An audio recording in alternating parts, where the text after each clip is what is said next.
All right, brother. What is up, guys? Today, we're back with Enter the Sublime podcast. What this episode is going to be about is this is my first ever episode I've really opened up with and been able to. Yeah, it really is. I've watched most of them. You do the grand intro and make a big thing. But what I'm going to tell you guys right now is this video is not going to be the typical video that you see from us. Because what this video is going to be is it's going to be solely a free-flowing conversation. It's going to be lived philosophy. Correct. Philosophy is not meant to be discussed in a seated position. It is meant to be discussed in life because philosophy is life. It's not philosophy if you can't do it. Like you just said, what was that quote you just said earlier? I don't remember. Every reason. You don't have to. You don't have to have a reason for everything you do, but everything you do has to have a reason. Right. That's exactly what I said. I couldn't even remember it because I say a lot of shit. Sometimes I just spout shit. Turns out good. And when you find yourself doing that in life and questioning everything and spouting shit, as I'm saying, then what I really need you to do is you need to go write that down. When I learned to write that stuff down, I learned to take it into my brain, put it on paper, and use it as work. I transitioned it from anger, hate, anxiety, OCD to work. And that's what art is. Art is an expulsion of everything that's inside you to make it just, to justify. It's either something that justifies your life or something your life justifies. Right. It's the Tao. One other. But I truly think in this moment that the sublime is this. And I thought that from the beginning, so it's not just in this moment. Right. But this, I'm going to turn the camera. Look at how beautiful this is. Sure, there's some parts of human life that we can obviously see easily from this. So, I don't think that's something to rant about, but I do think that's somewhat of a limiting factor to be able... To be able to do fully is to be able to do it with passion and with desire. We walk today. I didn't want to walk today if we didn't want to walk. You can't just walk to walk. You have to be doing something. And if there's no work involved with it, I feel empty. And I'm sure you feel empty. Mm-hmm. But emptiness is a great feeling. As we were going to discuss at Little Park. There's a quote from the Heart of Sutra. It's a Buddhist text. Remember, it says, emptiness is exactly body. Body is exactly emptiness. Everything is exactly empty. Emptiness is exactly body. That's free for analysis for anyone who wants to do. It is. That is free for analysis for anyone who wants to do it. Right. But that is important, and you can spin that any way you want to because life is a theory. It's not a science. No matter how much science you study, it'll never be an exact science. Even for me. I'm a very realist. I'm a scientific guy. I know what's right and wrong in the eyes of science. What's good and bad for you. What to do and what not to do. According to science. But you're never going to get answers like that, just basing your entire individuality on science. What do you have to say about science and thinking and the whole idea of being able to trying to complete a maybe religious belief or unanswerable question with science? With science? I think that it's utterly futile. And I think that science, as good as it can do, in terms of your logical prospering life, severely limits people. Just like with our experience at the Little Park that you were about to talk about. Of course. Because that can be scientifically explained, it takes out all the meaning. Imagine telling that story to your grandchildren in a world where you had no science versus a world where you have science, right? People have to believe something. If you believe something, life is fruitful. If you have something to believe in, then art goes to another level. It becomes real. It becomes justified. But if you look at philosophy and art and you say, oh, well, this is made of these atoms and our biology works like this, you're never going to understand it to the degree that a caveman essentially would. Because a caveman looked at the Himalayas for the first time and thought, this... What the hell is that? This could be a place... The Himalayas? Yeah. Mount Everest? Yeah. Those mountains? Yeah, no, they looked at it. They didn't say, what the hell is that?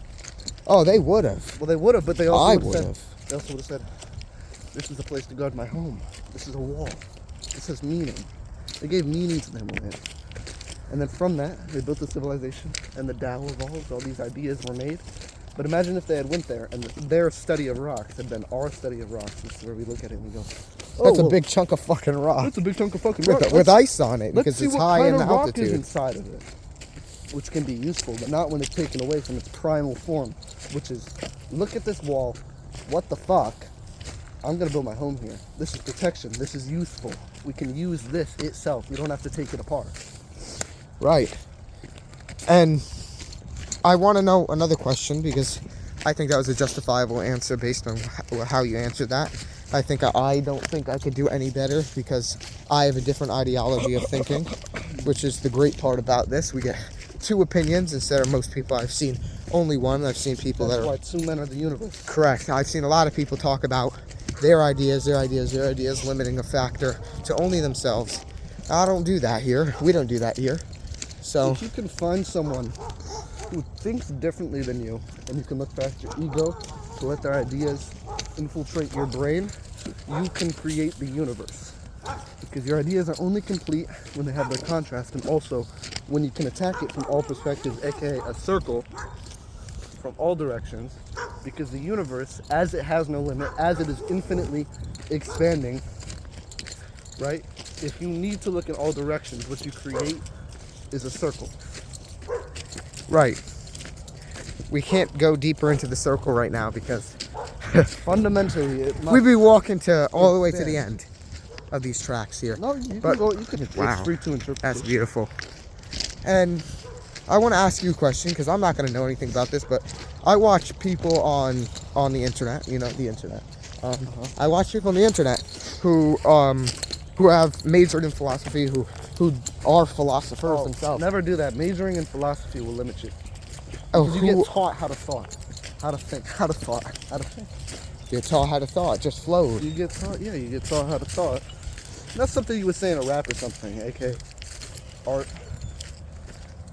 Referring to my original speech that I gave. I'm very high. Yes, but now I want to hear your opinion because right now you're in a moment that I will never do as seen in the future. Maybe I will change my mind, but it's very rare that I change anything. So let me ask you, what does smoking, anything, do, in your opinion, for the way of thinking, the way of philosophy? Okay, well, smoking can teach you a lot about breathing, and breathing can teach you a lot about art. Because in a way, I think that life and the art of life is sort of like breathing. Like I explained, art is expulsion of what's inside of you. But you need to take that in first. I take in everything that's around me, and I tell you what's happening. In, out. And that's why Eastern philosophy places such a big deal on breathing. Now, you can live a life of absolute peril, where you keep it all inside you. And you can also live the life of a smoker. Guess what both do?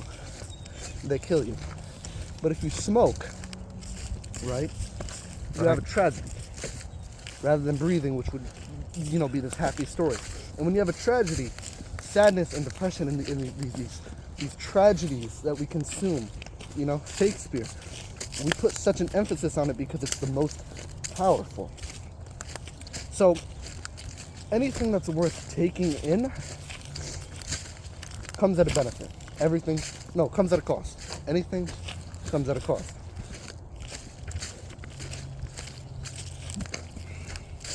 And that's all there is. You have to choose your vices from there. It comes Right. at a cost. So, in simpler terms, what he's saying is when you breathe, you're breathing and taking in everything. And I love that analogy because I myself do some artwork. Some may not think it's the greatest. I don't even think it's the greatest sometimes, especially when I mess up. But I love that analogy for the word, for what I asked him, because what it is taking in something and then expelling it. So what I have in my brain, I can get out onto paper, and I love that. Should I tell them about the dream I had? But you know what else is Which is, important? I was able to You put know that what into a else is 3D important map. to mention though, just before we move on. if you can hold your breath for a long time, that's wisdom, because that's stillness. If you can hold your breath, everything is so much more still. And just like when you keep knowledge inside of you, it grows to an unexplainable degree that when you share it, you shake everything up. It's faster. There's something to rely on. Holding your breath is open to any interpretation, not just the interpretation of yourself, but the ability of the world to interpret you. If you are still as this well-functioning, well-oiled machine, if you can be as peaceful as the birds flying in the trees, the birds flying in the trees will interpret you, because you will accept your place as a part of nature, and that is a painful thing to do. And it kills people to be able to do that when no one else can. Beautiful. And what I was saying prior to that, words of wisdom, I was going to expose, how do I say that? Expose. I think I was saying it right. Doesn't matter. I was going to put out this information, that why it's so good to put out information. So I'm really just complimenting my own point by putting out information about putting out information. Last night, I had a dream about my vacation spot. So I usually take vacations in New Jersey every year. I stay in the same hotel usually, same house. Where there's a house down there. What? The railroad's tripping me up because because it's like the same thing again and again. Because it looks like stop motion film. How it's like it snaps. Yeah. Because I'm so focused on each board. That's good though. And it's like hypnotizing. When you focus that deeply on anything, it's hypnotizing. Yeah, even me right now. Look at that school bus. So what I was saying was I have this reoccurring dream, and I don't know why it's reoccurring. I like to interpret it as my own, but I remember the room and I was like, I used to stay in that room. I've been in that room. That's not a dream. I was able to control that because I was like, I want to do this now, and I don't want to do this now. And I was able to control it. I was like, am I waking up in the middle of the night and then putting the basket back in front of my door, not realizing that I woke up in the middle of the night and I'm doing some shit? I was like, am I doing something that's potentially harming myself while I'm unrecognizing it? And I was like, yeah, I am doing something that I'm not realizing that's harming myself. I'm letting my thoughts control my actions instead of my actions controlling my actions. And I woke up this morning after thinking that with extreme OCD, because OCD works like you have to get something done, you have to do it that way, and if you don't do it that way, you're gonna die. That's usually the ultimate punishment, death. Or worse than that in my mind, because my mind is so fucked that it will interpret things that even the worst experiences would drive people to suicide. Like being blind and crippled for life, being unable to feel or do. Whoa. You know what I mean? If you look at your feet for long enough, it starts to zoom out. No. If you look at your feet long enough, life is infinite and it exists forever. Yeah. You become immortal. Because in the moment, I thought when we were back there, right, that we already walked across that. Because I saw it, and then I looked down at my feet, and everything that was far away became close to me. I can actually explain that. Yeah, it's probably science, but you're going to take the fun out of it, like you said. I'm going to take the fun out of it because I know what it is. If it's a... No, but you don't understand from the perspective of someone who's high. I don't understand from the diluted perspective, correct. But I'm going to tell you what it is. When you smoke that, there's stuff in your brain that's convincing you of a deja vu feeling, meaning you've already done that before because you want to be there. When you have this, you have extreme focus. This is an extremely focusing, it depends on the brain, but usually the drug makes you extremely focused. Here's what you don't how to say it. Can I tell you something? Correct, go ahead. I don't understand most of this That stuff. idea scientifically only works if you have time to relativize it or whatever. To someone who feels like all the events are blurred together in a sort of like flashback moment, because it is moving at a relative speed, you realize that differing states of consciousness can put you above time, because consciousness in itself is above time, because consciousness can interpret time. Of course. Therefore, it's a sort of strength between consciousness and your physical body that crosses over time. And when you have these waves going around the circle, right? It's a circle of waves in and out, life and death, sleep and wake, everything. It's sort of vibrating like this. And you play all these circles out. If you were to play that out on an animated screen, they would blur over each other. You wouldn't be able to tell what's happening or when's happening what. And you would sort of cut up time because it's moving back and forth across this. Does this make any sense? It doesn't have to make sense because it's an individual experience that I can. Patted me on the back. Well, it's all up to interpretation, but that's what I love about it. See, I'm gonna interpret it way differently than you, and maybe when if I can unlock this part of my mind as you speak, then you know what I mean. You would create a full circle. Correct. So I want to go back into the point though of unlocking the motivation to get your work out. So I was back. I was in this hotel that looked very familiar, and I kind of forgot where I left off, but I remembered the hotel, and it was a very vivid memory, and it was the hotel I stayed at as a child. And what I did was, I don't remember what it was. There was a lamp on my headrest. There was another one on there. It was like a hospital bed. It felt very familiar. It felt very nice. There was an unnamed person, mysterious person, sitting right beside me in the bed right next to me. Mm-hmm. And I don't know how to explain it. So I had to get that work out on paper, out on a design, I remembered it because it was lucid, and I needed to get it out. And so how I did this was I went into my drawer, I grabbed a piece of paper, and I just drew it out. Oh wow, look at that. Yeah, it's beautiful. Oh wow. I drew it out, and when I drew it out, I was like, damn, I've been here before. I was misinterpreting it as if I was like high. You know what I mean? But this is not an individual experience. I'm sure you've had it, and I want to just travel back in time. I mean, who doesn't? But I want to travel back in time to the night before. Okay. I had a dream. I have a dream. Yeah. It was a recurring dream of this blue room in my grandmother's old house. It was a blue room with a base level and then a loft. My explaining is horrible sometimes, but there was this, it was all blue, all dark blue. Think of a navy blue with a tingency of red or purple. And then, I don't know. It was all carpeted. There was railings up above the loft. There was 2 pillows up there. And I was up there, I forget who I was up there with. It was like my cousin or someone who was there. This morning you said it was your dad. Right, my dad found me because I was up there with my cousin. Only one person knew about it. Me and my cousin knew about it, that's it. Not even my own brother knew about this room. And I don't know what it is. But I the night before, 2 nights ago, I grabbed my Xbox. I had it taken away from me. I grabbed it from downstairs. I was like, I need this. And my dad was like, I could have gotten pissed. You took your Xbox back because I wasn't supposed to have it back because no reason. But anyways, I took it.